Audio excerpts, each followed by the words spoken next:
कि तुम अल्लाह अकबर से चिढ़ते हो।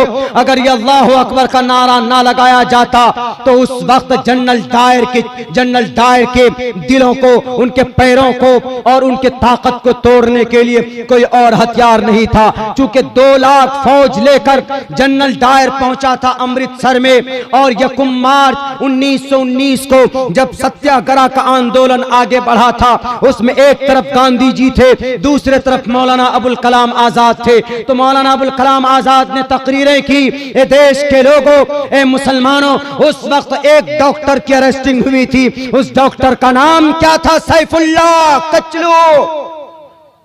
बताओ, कर्नाटक और आरएसएस और हिंदू महासभा के नौजवानों, सिर्फ जय श्री राम का नारा लगाने से तुम देशभक्त नहीं हो गए।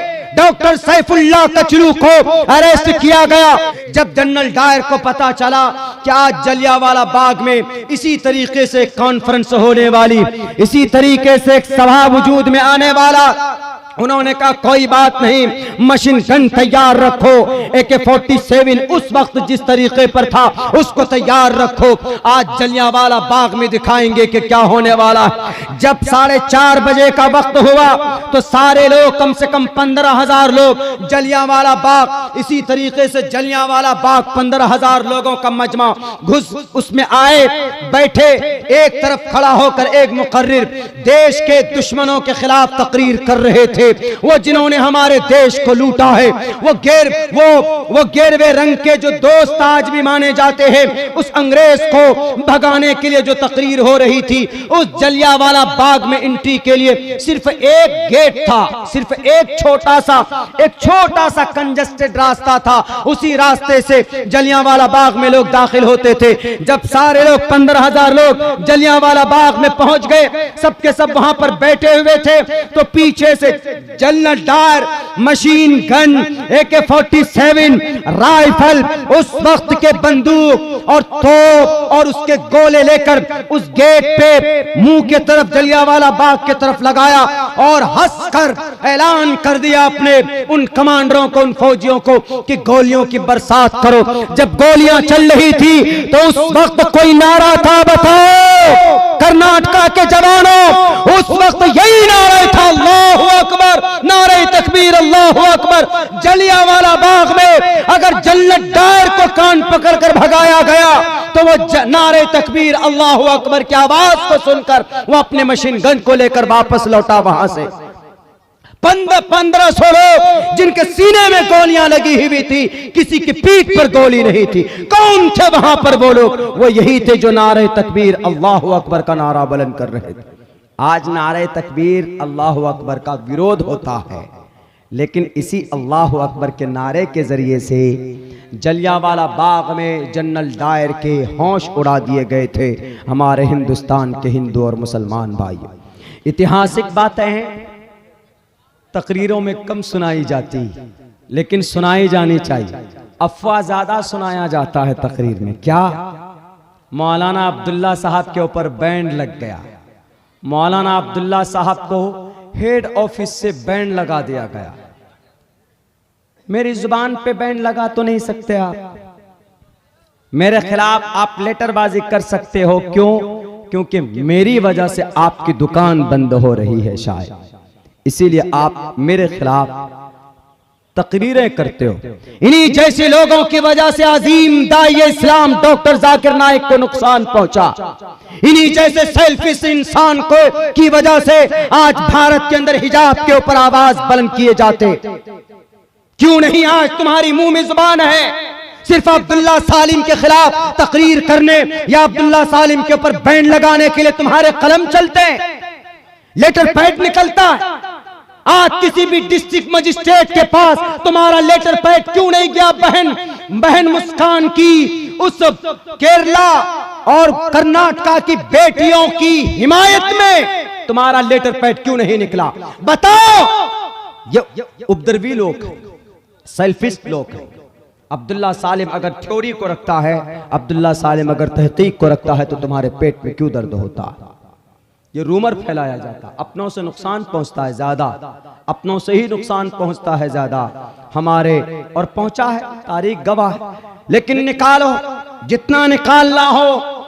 अल्हम्दुलिल्लाह, by virtue of Allah blessing, अल्लाह का फजल है कि अल्लाह तबारक व तआला हमसे काम ले रहा।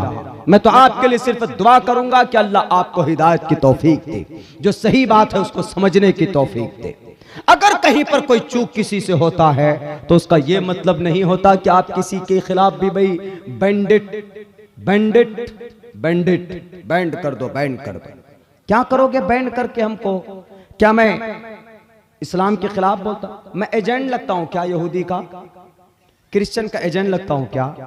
या मैं मुस्लिम राष्ट्र मंच का कोई मेंबर हूं जो आरएसएस के जरिए चलाए जाते?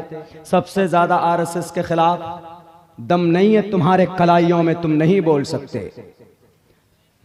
भारत के संविधान का दफात और आर्टिकल को तुम नहीं जानते, क्या बात करोगे तुम? पानियां हैं तुम्हारे कलाइयों में। अगर तुम्हारे कलाइयों में ताकत होती, तुम्हारे खून में गर्मी होती, तो तुम खुलकर मैदान में आते भी। टूटी फूटी जुबान में मौलाना अब्दुल्ला सालिम साहब, वो तो यहूदी के एजेंट हैं। मौलाना अब्दुल्ला सालिम साहब वो तो जनाब मुस्लिम राष्ट्र मंच के मेंबर हैं। उन्होंने अपना ये जाहिर किया, अपना वो जाहिर किया। जहां जो गलत होगा, अगर मेरा बाप भी शरीयत के खिलाफ आप अगर कोई काम होगा तो अब्दुल्ला हाथ पकड़ कर रोकेगा। मन दआ मिनकुम मुनकरन फल्युगय्यिरहु बियदिही फइल्लम यस्तती फबिलिसानी फइल्लम यस्तती फबिक़ल्बी। अगर मेरी माँ शरीयत के खिलाफ काम करेगी तो अब्दुल्ला सालिम का जुबान चलेगा।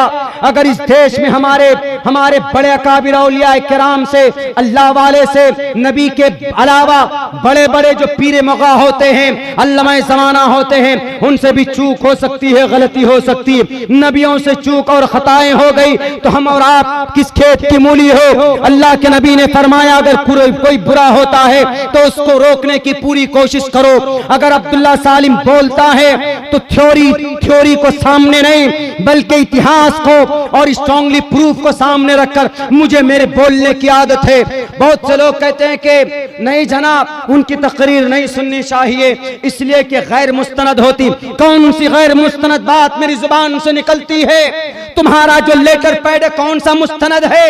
क्या हजरत जिब्राइल दे करके गए हैं? कि अल्लाह के प्रेस में छपा है तुम्हारा लेटर पैड कि तुमने जो लिख दिया वही आखिरी मुनज़्ज़ल मिनस समा वही हो गई? खुदा की कसम, कौम को बांटने की कोशिश मत करो, इन मुसलमानों की आपसी इत्तेहाद को तोड़ने की कोशिश मत करो।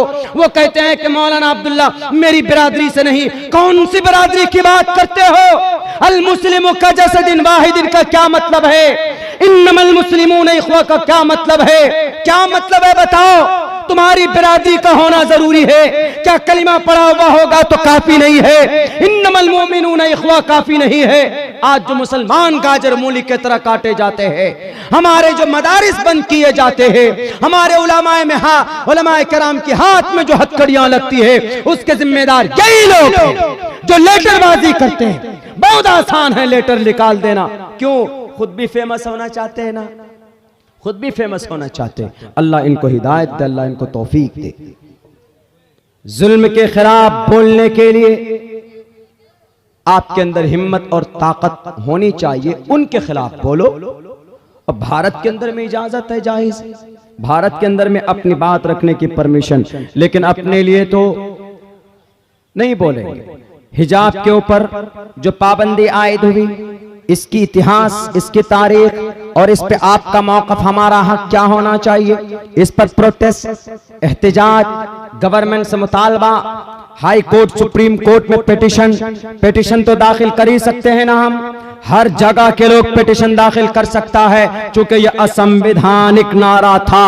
लेकिन किया पिटिशन दाखिल उन लोगों ने जिन्होंने झारखंड की धरती पर इस तरह की बातें यहाँ पर भी फैलाई और भी जगह पे फैलाए।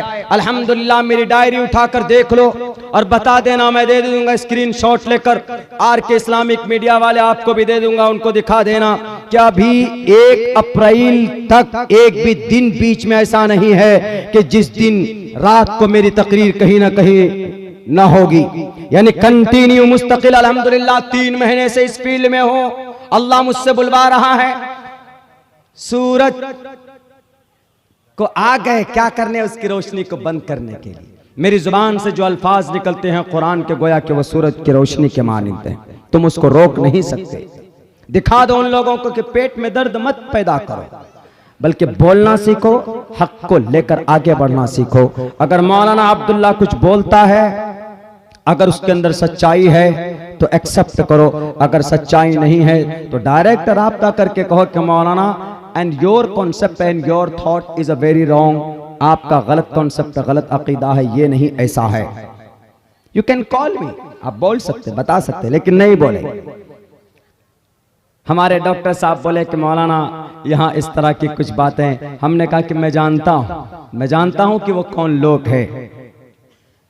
हर तरह के भारत के अंदर मुसलमान रहते हैं। कौन है?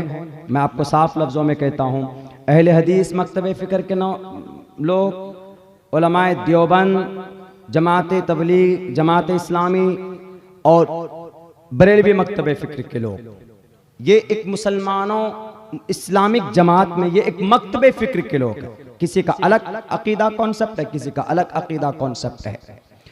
मैं ये कहूंगा कि जो सही होगा वह जन्नत जाएगा, लेकिन इनको मुद्दा बनाकर दुश्मन को ताकतवर मत कीजिए। दुश्मन की गोली जब निकलेगी ना तो ये नहीं पूछेगा कि हाथ कांठी का तुम किस बिरादरी से ताल्लुक रखते हो, बोलो। तुम जमात इस्लामी से हो, अच्छा तुमको नहीं मारेंगे। तुम किससे हो जी? तुम बरेलवी तबके से हो, और लो तुम्हारे सीने को छेद कर देंगे। ऐसा है, दुश्मन की बंदूक से जो गोली निकलेगी उनके निशाने पर सिर्फ कलिमा पढ़ने वाला है, सिर्फ कलमा पढ़ने वाला। जब वो हमें एक मुसलमान मानते हैं, हमको अगर इस तरह की कंफ्यूजन है तो आप कुरान को, अहादीस को खोल कर देखें। जो अकीदा मुसलमानों का होना चाहिए वो रखो, लेकिन इनको इख्तिलाफ और इनको इंतिशार और कौम को बांटना, स्टेज पर आकर बयान करना, मैं इसको मुनासिब नहीं समझता। मेरी एक भी तकरीर कौम को बांटने वाली नहीं।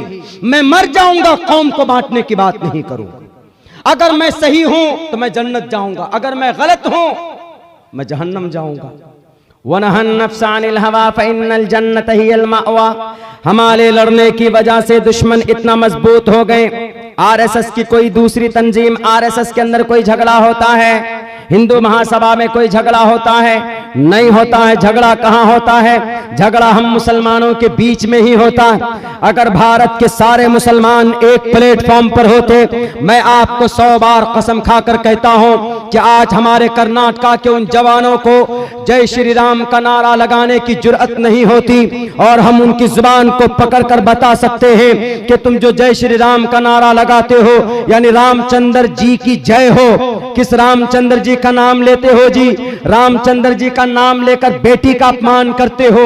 वो रामचंद्र जी कि जिन्होंने अपनी माँ की सम्मान के लिए, अपनी बीवी की इज्जत को बचाने के लिए सुखदेव के पास गए थे, और वहां पर हनुमान को लेकर तब रावण का मुकाबला किया था। किस लिए किया था? ताकि हमारी सीता की इज्जत महफूज रहे, ताकि उसकी माँ श्री राम चंद्र जी 14 साल का वनवास क्यों काटने गए? क्योंकि उनके माँ ने कहा था, माँ कौशल्या सुमित्रा, कई ने कहा था कौशल्या असली माँ, कई सुमित्रा डुप्लीकेट माँ यानी सौतेली माँ। इन दोनों माँओं ने कहा कि बेटे राम, अगर तुम यहाँ पर रहोगे तो मेरा बेटा भरत कभी भी राजा नहीं बन पाएगा, इसलिए बेटे तुम तो समझदार हो, तुम जंगल चले जाओ। सौतेली माँ के उम्मीद को, उनको खुश रखने के लिए, उनकी बात न काटने के लिए, उनको तकलीफ न पहुंचाने के लिए, एक सौतेली मां के आदेश को मानने के लिए 14 साल का वनवास काटने के लिए चले जाते हैं श्री रामचंद्र जी, ताकि एक औरत का सम्मान बाकी रहे,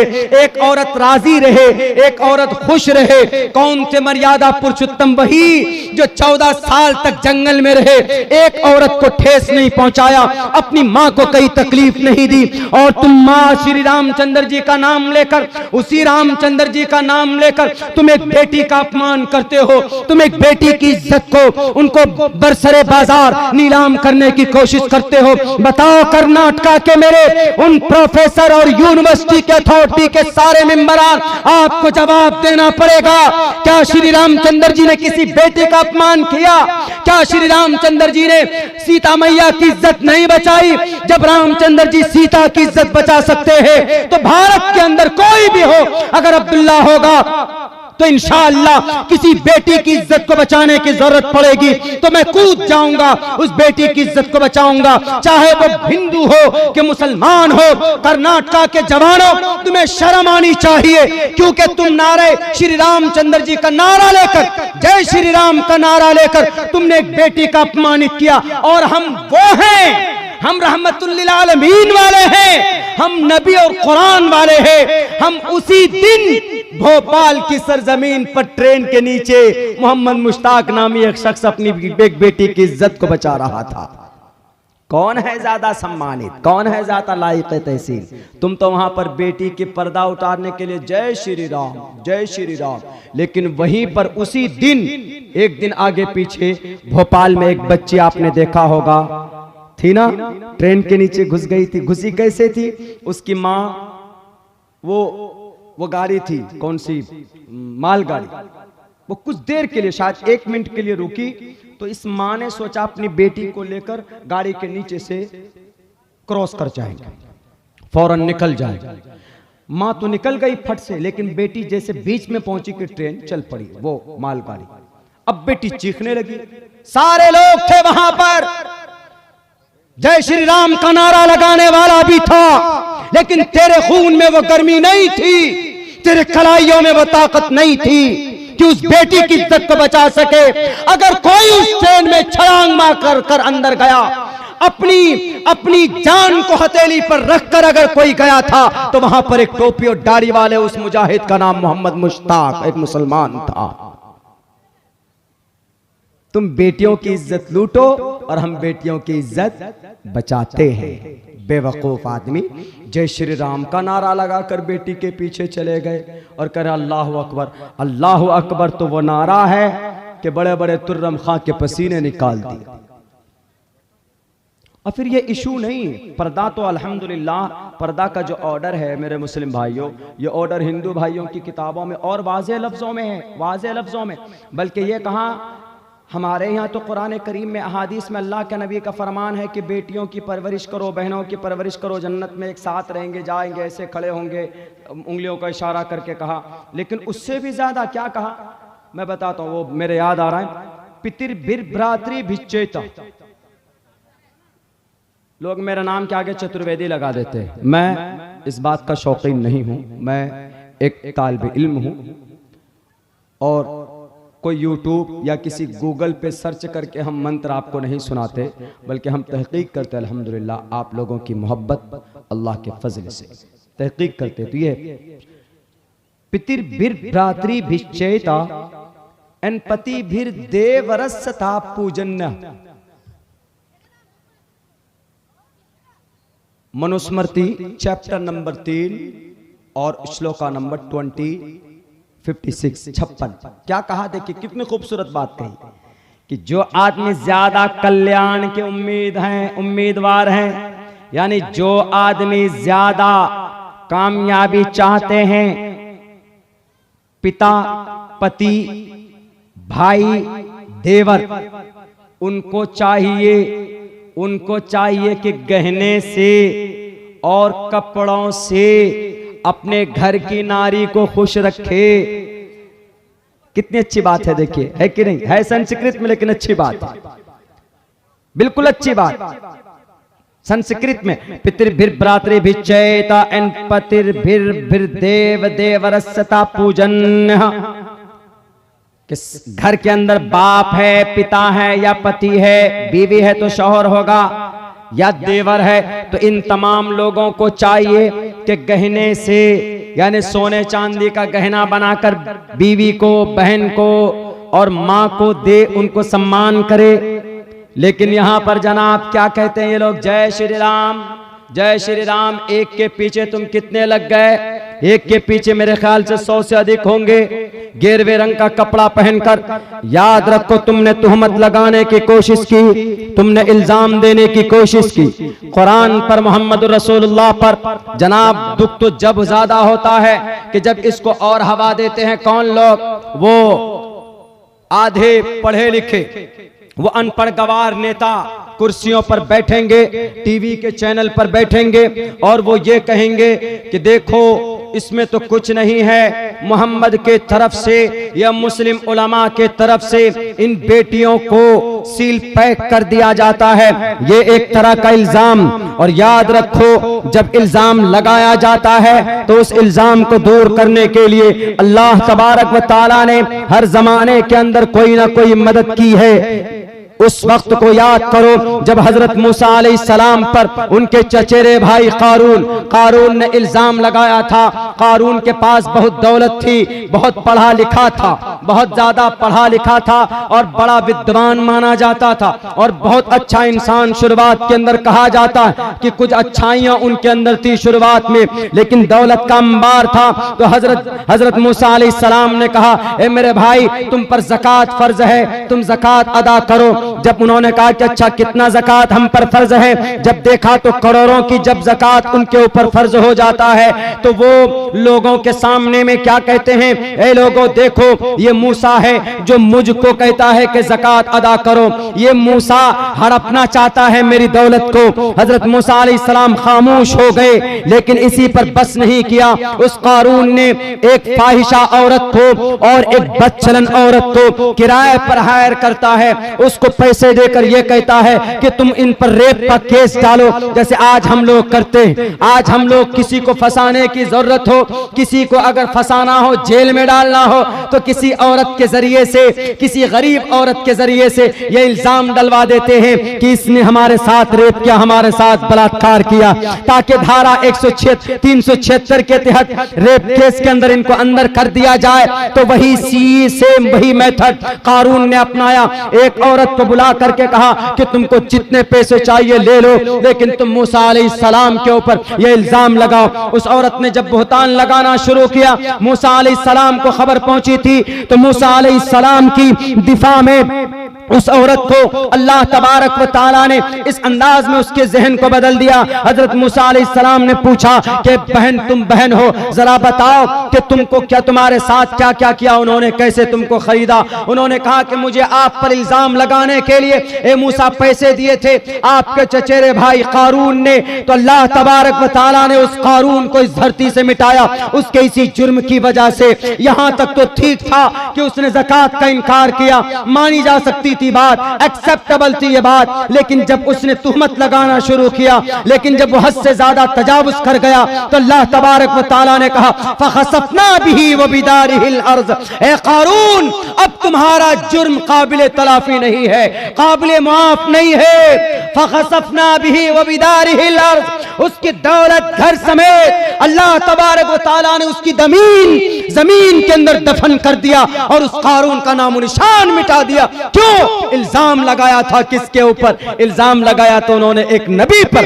आज भी आरएसएस वालों, अगर तुम पर्दे पर इल्जाम लगाओगे, समाज की बेटियों पर इल्जाम लगाओगे, मर्यादा पुरुषोत्तम राम रामाय नमः, वो आएगा परमात्मा तुम्हारा नेस्त नाबूद करेगा, तुम्हारा सफाया करेगा इंशाअल्लाह। ये तो कुछ नहीं, और आगे चलिए। हजरत यूसुफ अलैहिस्सलातु वस्सलाम तुहमत लगाई गई, इन्नहु मिन इबादिनल मुखलसीन वस्तबक़ल बाब वक़द्दत क़मीसहु मिन दुबुरिन व अल्फ़या सय्यदहा लदल बाब। क़ालत ज़ुलैखा, इतनी खूबसूरत हजरत सुलेमान देखकर नीयत बदल जाती है। वरावदतहु अल्लती हिय फ़ी बैतिहा अन नफ़्सी व ग़ल्लक़तिल अब्वाब। क़ालत हैत लक, ए यूसुफ आओ, मेरा हुस्न तुम्हारे लिए, मैं तुम्हारे लिए हूं, तुमको जो मन में आए, डू व्हाट यू वांट, जो चाहते हो करो, मैं तुम्हारे लिए हूं। कालत है तलक का तर्जमा, मेरी इज्जत सर से पैर तक मेरा हुस्न तुम्हारे लिए है, जो करना है करो। लेकिन जब हजरत यूसुफ अलैहिस्सलाम ईमानदार, एक नबी की शख्सियत, नबी बनने वाले, मासूम भोलेपन, सीधे साधे इंसान, उन्होंने जब बचना शुरू किया, जब वो भाग रहे थे तो दरवाजे पर जुलेखा, उनके गार्जियन ने उनको देखा और फौरन वहां पर इल्जाम डाल दिया कि देखिए ये यूसुफ है, ये हमारी इज्जत पर हाथ डाल रहा है, आप अब क्या करेंगे इनके साथ। तो वहां पर अल्लाह तबारक व तआला ने वशहीद शाहिद मिन अहलिहा, कहा जाता है कि एक छोटे बच्चे के जरिए से अल्लाह तबारक व तआला ने हजरत यूसुफ की मदद की और कहा कि नहीं, झूठ बोलती है वो। देखो कुर्ते को, अगर कुर्ता आगे से फटा हो तो जुलेखा सच्ची, अगर कुर्ता पीछे से फटा हो तो हजरत यूसुफ अलैहिस्सलाम सच्चे। जब देखा गया तो कुर्ता पीछे से फटा हुआ था, तब भी नहीं माने गए, जेल में डाल दिया जाता है। जेल में चले गए यूसुफ अलैहिस्सलाम। वहां जाने के बाद कुछ दिनों के बाद निकले तो नबी के साथ साथ में वजीर आला बने। कहां के? मिस्र के वजीर आला बने। लेकिन अल्लाह तबारक व तआला ने उनके इस इल्जाम को कैसे खत्म किया? आज भी तुम इल्जाम लगा रहे हो इस्लाम पर, कुरान पर, नबी की जात पर, इंशाअल्लाह तबारक व तआला तुम नहीं टिकोगे। क्यों? क्योंकि तुम्हारे पास कोई तर्क नहीं है। संविधान के भी खिलाफ हो तुम, मानवता के खिलाफ भी हो तुम, और इंसानियत के भी खिलाफ हो तुम। अम्मा आयशा सिद्दीक़ा रज़ी अल्लाह तआला अन्हा पर इल्जाम लगा के नहीं लगा? कौन नहीं जानता है वाक़िए इफ्क को? जब वो मुनाफिक उसने इल्जाम लगाने की कोशिश की अम्मा आयशा सिद्दीक़ा रज़ी अल्लाह तआला अन्हा पर, अल्लाह के नबी भी परेशान हो गए, मोहम्मदुर रसूलुल्लाह भी परेशान हो गए। और फिर कहा क्या होना चाहिए सब परेशानी के आलम में? अम्मा आयशा को पता चलता है तो रोती है। तो उसके बाद अल्लाह तबारक व तआला ने इस दुनिया पर आसमान से अम्मा आयशा की बरात का, उनकी पाकीज़गी का ऐलान करते हैं। और याद रखो आरएसएस वालों, याद रखो कर्नाटका के शराबी नौजवानों, आप बहक गए हो। आप जितने भी इल्जामात लगाओ, आप जितने भी एतराज़ात करो, हमें कभी उम्मीद है कि अल्लाह तबारक व तआला आपको समझ देगा और आपके ज़हनों से, दिलो दिमाग से इन तमाम गलत फहमियों का इज़ाला करेगा इंशाअल्लाह तबारक व तआला। इसलिए कि इतिहास गवाह है, अम्मा आयशा के ऊपर जब इल्जाम लगता है, तुहमत लगाया जाता है, तो अल्लाह तबारक व तआला के तरफ से जिब्राइल का ऑर्डर होता है। जिब्राइल यहाँ पर बैठे हुए हो, वो देखो आयशा के ऊपर इल्जाम लगाया जा रहा है। हजरत आयशा सिद्दीक़ा रज़ी अल्लाह तआला अन्हा की बरात में और उनकी पाकीज़गी के लिए अल्लाह तबारक व तआला ने जिब्राइल अमीन को भेजा है और उनकी बरात का ऐलान किया गया है। दुनिया वालों नहीं मानते हो, मानना पड़ेगा, इसलिए कि कुरान सच्चा, हमारे नबी सच्चे, हमारी शरीयत सच्ची, किसी चीज के अंदर जर्रा बराबर कोई भी कमी बेशी नहीं है। तुम सही नहीं हो, तुम झूठे हो, झूठा दावा करते हो, राम जी का नाम तो लेते हो लेकिन रामचंद्र जी की सीरत और इनकी किरदार और कैरेक्टर को अपनाए हुए नहीं हो। हम मुसलमान अल्हम्दुलिल्लाह, कुरान में अल्लाह तबारक व तआला ने कहा कि तुम अपने नबी को आखिरी नबी मानो। आज कोई भी मुसलमान ऐसा नहीं होगा, जो मुसलमान होगा सच्चा मुसलमान तो वह नबी को आखिरी नबी मानेगा, क्योंकि यह कुरान का ऑर्डर है। मा काना मुहम्मदुन अबा अहदिन मिन रिजालिकुम वलाकिन रसूलुल्लाह व खातमन नबिय्यीन। हम अमल करते हैं, तुम अमल नहीं करते, इसलिए कि तुम्हारे कुरान के अंदर अंतिम महर्षि का जो जिक्र है, उन अंतिम महर्षि के ऊपर जो श्लोक मौजूद हैं तुम उनको नहीं मानते हो। लिंकिछदी शिखाहिना सिमशरुधारी सदूषका उच्चलापि सर्वभक्षी भविष्यति जनूमम अस्मल्लाम इल्ले मित्रा वरुणा दिव्यानि धत्तः इल्लल्ले वरुणो मित्रस्तेजस कामय होतार भिंदरो अल्लबूक मैककम अदल्लबूक निखादकम। तुम नहीं मानते हो, इन मंत्रों के अंदर, इन श्लोक के अंदर तुम्हारे अंतिम महर्षि का जिक्र है, क्यों नहीं मानते हो? हमारा जुर्म क्या है? हम नबी के पैगाम को लेकर आगे बढ़ते हैं। हमारे नबी ने कहा साफ लफ्जों में, नबी की जुबानी अल्लाह तबारक व तआला ने कहलवाया कि ये नबी जो शरीयत लेकर जा रहे हैं ये आखिरी फाइनल शरीयत है, इसमें कोई कमी बेशी नहीं हो सकती। अल-यौम अकमलतु लकुम दीनकुम व अतममतु अलैकुम निअमती व रज़ीतु लकुम इस्लाम दीना।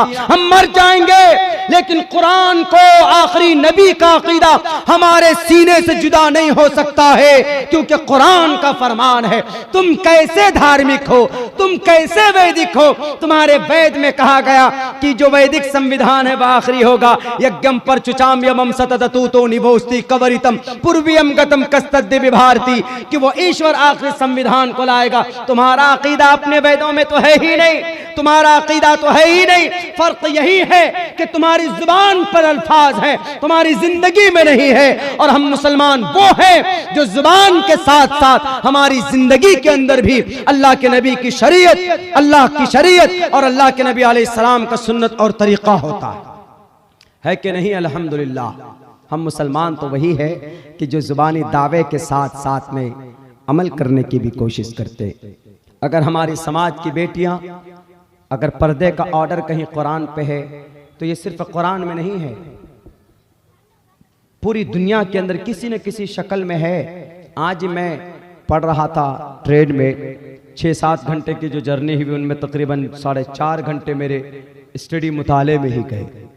वैसे तो मिलते नहीं, आए डॉक्टर साहब सुला दिए, अभी उठा करके लेके आए कि चलिए मौलाना आपको तकरीर करनी है, पढ़ने का मौका नहीं मिलता। उसी ट्रेन में, उसका नाम शायद कुछ और होगा, उसने कहा, उसका थ्योरी, उसकी सोच औरत के बारे में सोचकर आप आश्चर्य होंगे।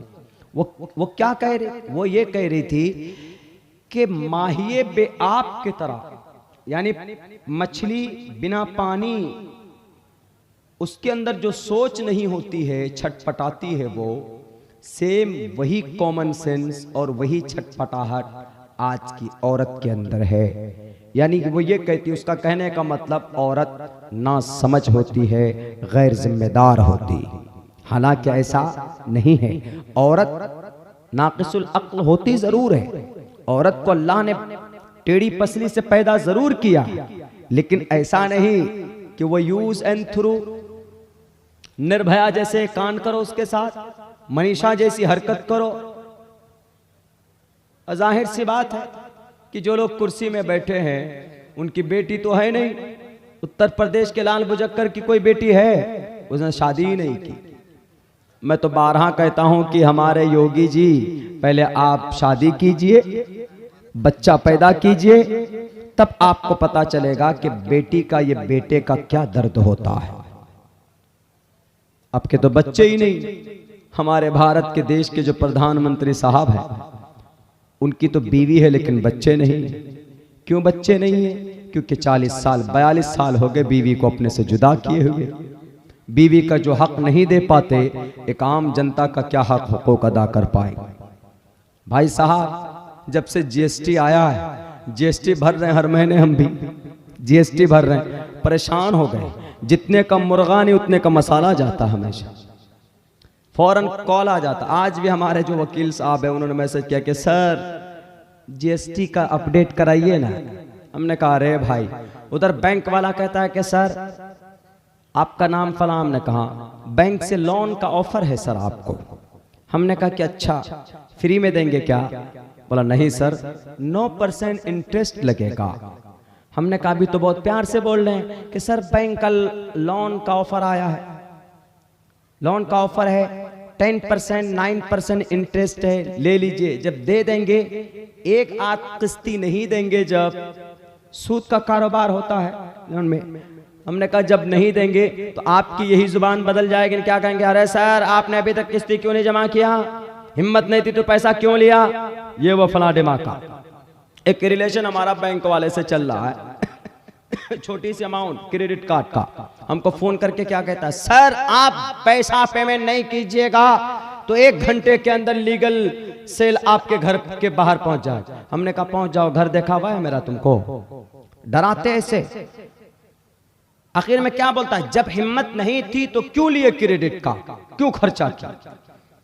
हमने कहा अच्छा आपका पैसा, आपका पैसा, आपका पैसा गांधी वाला पैसा, हमारा वाला पैसा कौन? 500,000 का नोट जो नोटबंदी में खत्म हो गया। हमने कहा हमने जो 1,20,000 का इन्वेस्टमेंट किया था, हमारा पॉलिसी नंबर फला फला फला, 2 पॉलिसी 60,000 रुपए की, वो जो पॉलिसी हमारी मालूम नहीं था हमको, जब मालूम चला तो हमने बंद कर दिया उसको। जब शरिया एतबार से जब उसकी तफ्तीश की कि नहीं भाई ये सूदी कारोबार है, बंद कर दिया। हमने कहा कि sir I will not continue, please stop this, I am not interested and I didn't know according to the Islamic sharia, therefore I decided completely I want to stop it. मैं आगे नहीं चलना चाहता, आई विल नॉट कंटिन्यू, उसको continue नहीं करूंगा, बंद कर दीजिए। हमने कहा हमारा 1,20,000 वापस करो, पहले वो पैसा वापस करो, तुम अपना क्रेडिट कार्ड का बिल ले लेना तुम निकाल के उसमें से। ये होता कि जनाब उधर से आएंगे, पूरा का पूरा निजाम, हक हुकूक आपको नहीं दिए जाते हैं, बीवियों के हक उनको नहीं दिए जाते हैं। इतना अच्छा खूबसूरत निजाम अगर किसी धर्म में, किसी शरीयत में है तो वो इस्लाम की शरीयत में है, वो कुरान में है, मोहम्मद रसूलुल्लाह सल्लल्लाहु अलैहि वसल्लम की जिंदगी के अंदर। लेकिन बात वहीं आ जाती है ना, बस शैतानियत, जहां शराब मिले, जहां कबाब मिले, उधर लड़के भागते हैं, उधर कदम बढ़ाते हैं। आपने देखा होगा कि नारा लगाने के बाद फौरन गए, कोई सिगरेट पी रहा है, कोई शराब पी रहा है। सिगरेट पीना, शराब पीना, जिन चीजों से नशा पैदा हो जाता है, नशा आवर चीजों का सेवन करना जवानों। बिहार में तो बंदिश है शराब पे, आपके बंगाल में धड़ल्ले से पीते। शराब पीना पाप और जुर्म, कहां पर? कुरान में, शरीयत में। कुरान में, शरीयत में तो है, इस्लाम में तो है बंदिश। लेकिन जिन लोगों ने तकबीर, वो उसका श्री रामचंद्र जी के नारे बुलंद किए, वो श्री रामचंद्र जी के वो वाल्मीकि रामायण में मना किया गया किसको? नशा आवर चीजों के सेवन से, नशा आवर पदार्थ के सेवन से मना किया गया, क्योंकि वह जानते थे कि शराब पीकर आदमी अपनी दिशा को, अपने होश को, अपनी अकल को खो बैठता है।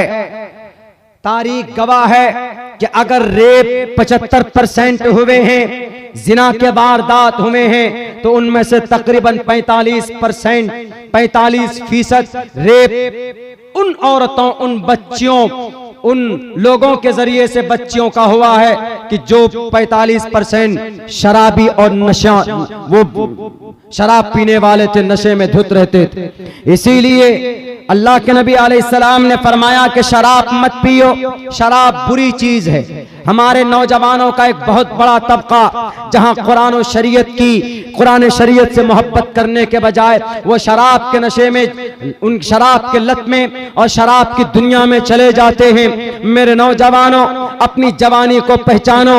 अल्लाह ने आपको जवानी दी है, वो कारनामा अंजाम दो, वो काम करो कि आपके बुढ़ापे के वक्त में आपको ये गुरूर हो अपनी जवानी पर कि मैं when I was young person, when I was young boy, जब मैं था, when I was in 26 and from 20 and to 20, मैं 15 साल से लेकर 50 साल की मेरी जब उम्र थी, तो मैंने उस वक्त में ये एक महान काम किए थे। आपको गर्व हो, आपको शर्मिंदगी ना हो।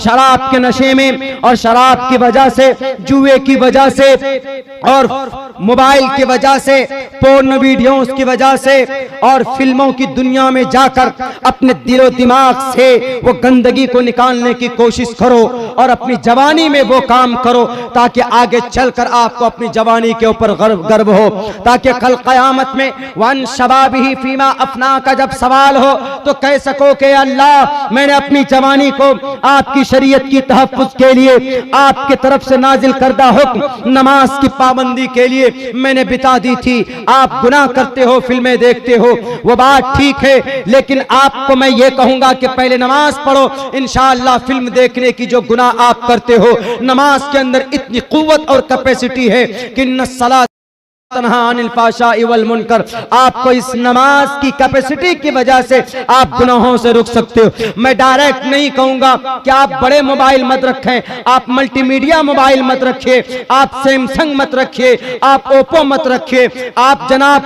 आप रियलमी के फोन मत रखिए। अल्लाह ने आपको वो सद दी है तो आईफोन रखो, आप एप्पल के ब्रांडेड कंपनी के मोबाइल आप रखो, लेकिन सही काम के लिए मेरी इस मोबाइल में, ये छोटा सा मोबाइल है, आप इस मोबाइल को खोल करके देखिए तो इंशाअल्लाह तबारक व तआला 95 किताब को आज मैंने ट्रांसफर किया है अपने टैबलेट के अंदर।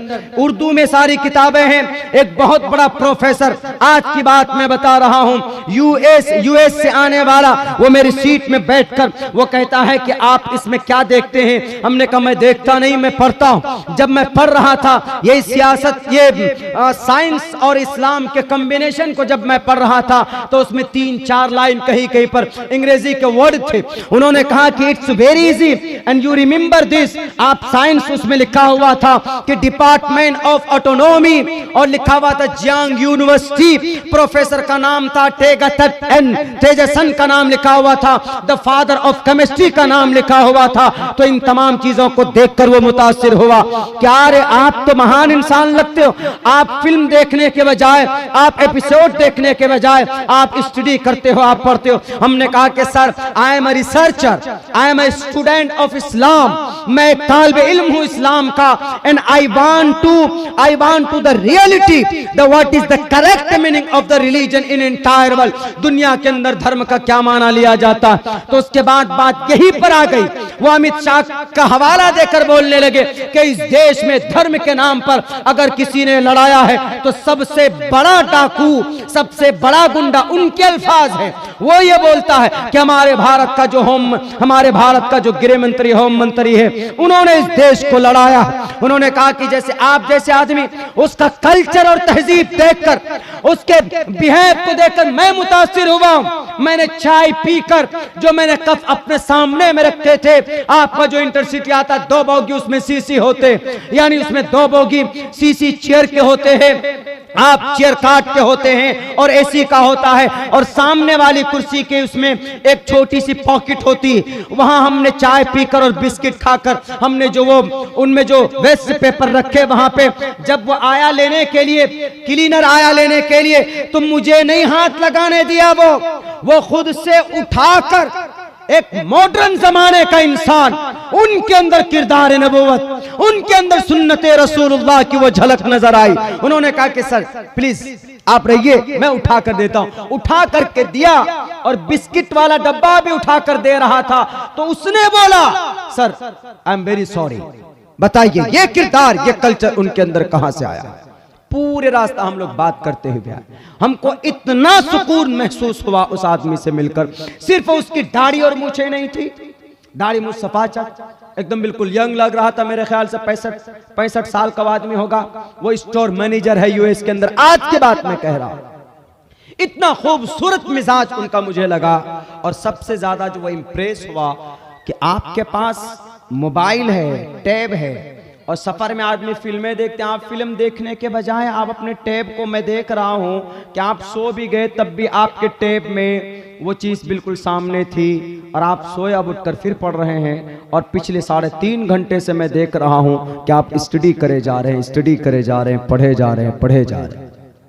जब आप अच्छा करते हैं तो जो दुश्मन होते हैं ना, वो भी आपके करीब होते हैं। हमने बहुत ज़माने में, किसी ज़माने में हमने एक बात बताई थी, कारगुजारी सुनाई थी आप लोगों को, मोहन भागवत जी का। सेम यही तरीका, इसी तरह का। वहां तो हमारे तरफ से कुछ हुआ था, लेकिन वही चीज आज भी अच्छे लोग बाकी है, आज भी अच्छे लोग बाकी हैं। वो तो कुछ किराए के टट्टू होते हैं, किराए के टट्टू होते हैं जिन्हें पता ही नहीं होता उनको अपनी चीज के बारे में। इसलिए मैं नौजवानों से कहता हूं कि जवानों, ऐसा कल्चर पैदा करो, ऐसा कैरेक्टर पैदा करो, ऐसा इखलाक, ऐसा बिहेव पैदा करो। नहीं देखने को मिलता जनाब, बहुत कम देखने को मिलता है। चले जाएं आप, बिहार चले जाएं, झारखंड में भी चले जाएं, बंगाल चले जाएं, बहुत सी जगहों के ऊपर मुसलमान इतना रूट, इतना खुश्क मिजाज, इतनी शिद्दत से बात करेंगे, तकलीफ देंगे, ऐसा लगता है कि जैसे पता नहीं कहां से सीख कर क्या है। नहीं, खुश मिजाज बनिए, किसी से बात कीजिए तो हंसकर बात कीजिए। हंसकर मतलब खंद पेशानी, ये सिर्फ मर्द के लिए, औरत के लिए नहीं। औरत के लिए तो यह है कि फला तखज़ाना बिल क़ौल इन इत्तक़ैतुन्न, अगर आपके घर में कोई पराया मर्द आता है, कुंडी खटखटाता है कि फलां की माँ, तो आप सख्ती से बोलिए। आपकी आवाज सुनकर ऐसा लगे उसको, उस पराये मर्द को, कि बड़ी खतरनाक औरत है, रानी लक्ष्मीबाई है, निकल जाओ। नहीं तो प्यार से मत बोलो। अगर कोई कुंडी खटखटाता है तो पहली बात तो आप आवाज जवाब न दें, लेकिन अगर जवाब दें तो सख्ती के साथ, प्यार से नहीं कि हाँ हेलो आइए आपके लिए चाय हाजिर है।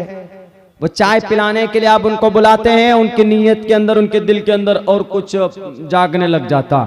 फला तखज़ाना बिल कौल फयतमअल्लज़ी फी क़ल्बिही मरज़, जिनके दिल में फतूर होते हैं वो कुछ और समझ लेते हैं, आपके नरमी को, आपके मुस्कान को, आपके मुस्कुराहट को वो कुछ और समझ बैठते हैं, वो हरी झंडी समझ लेते हैं और फिर फायदा उठाने की कोशिश करते।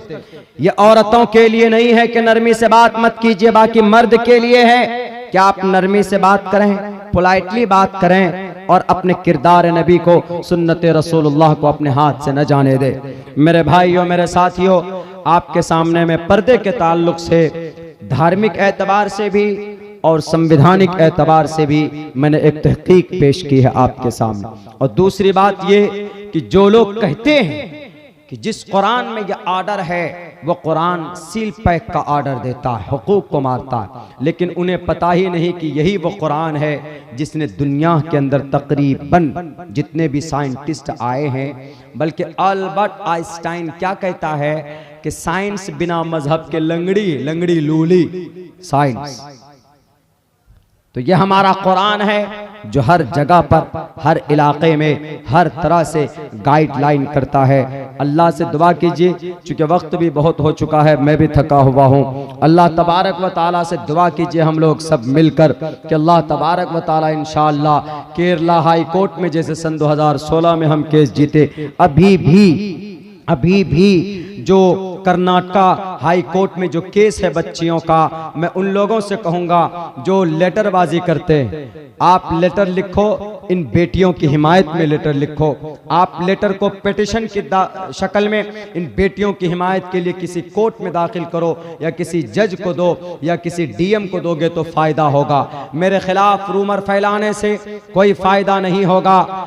मेरी बातों से अगर आपको जलन हो, मेरी बातों से अगर आपको तकलीफ हो, तो आप मुझसे पूछें कि मौलाना आपके इस बयान से, या आपके इस फरमान से, या आपके इस कौल और फ़ैल से मुझे तकलीफ है। मैं इंशाअल्लाह अगर मैं गलती पर होऊंगा तो मैं 100 मरतबा झुककर कबूल करने के लिए तैयार हूं। लेकिन when I was, if I know I was in a right, मैं अगर सही था, सही रास्ते पर था, तो 7 पुश्त भी कब्र से उठकर आ जाए, हमें ना तो कोई डरा सकता है, ना कोई धमका सकता है, ना कोई हमारे ऊपर बैंड लगा सकता है। इसलिए कि वह तो इज़्ज़ु मन तशा वो तुज़िल्लु मन तशा, अल्लाह चाहता है जिसको इज्जत देता है, अल्लाह चाहता है जिसको जिल्लत देता। तुम्हारे बैंड करने से मैं डरता नहीं, बल्कि अल्लाह तबारक व तआला की ज़ात पर भरोसा करके हम आगे बढ़ते हैं। आप सबको भी आगे बढ़ना चाहिए, जिंदगी के अंदर कुछ अच्छा कीजिए, तो इंशाअल्लाह तबारक व तआला कल क़यामत में मरने के बाद सुर्खरुई के साथ, बड़ी आसानी के